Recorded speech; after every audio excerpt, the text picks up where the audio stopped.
गरीब मछुआरे की कहानी। बहुत समय पहले एक छोटे से गांव में एक गरीब मछुआरा रहता था। उसका नाम रामू था।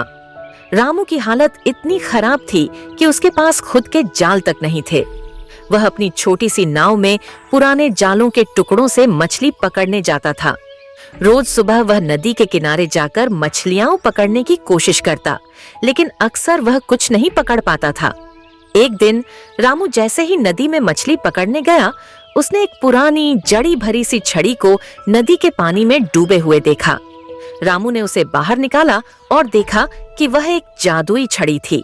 जैसे ही उसने छड़ी को छुआ, एक जिन्न सामने आया। जिन्न ने रामू से कहा, तुमने मुझे आज़ाद किया है, मैं तुम्हारी 3 इच्छाएं पूरी करूंगा। रामू ने सोचा और पहली इच्छा में कहा, मेरे पास अच्छी नाव और मजबूत जाल हो ताकि मैं ज्यादा मछलियां पकड़ सकूं।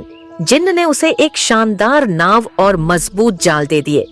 रामू ने अपनी दूसरी इच्छा में कहा, मेरे पास इतना धन हो कि मैं अपने परिवार को सुखी और आरामदायक जीवन दे सकूं। जिन्न ने उसकी बात मानी और उसे अपार धन दे दिया। रामू अब खुश था, लेकिन वह अपनी तीसरी इच्छा के बारे में सोच रहा था। उसने जिन्न से कहा, मेरी तीसरी इच्छा यह है कि मैं इस गांव के सभी गरीबों की मदद कर सकूं ताकि वे भी खुशहाल जीवन जी सकें।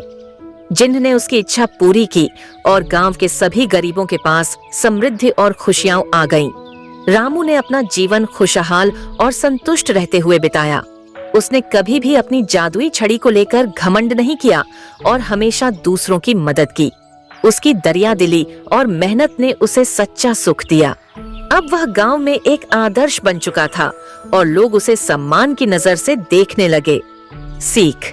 इस कहानी से यह सीख मिलती है कि सच्चा सुख धन और भौतिक वस्तुओं में नहीं, बल्कि दूसरों की मदद करने और दयालु होने में होता है।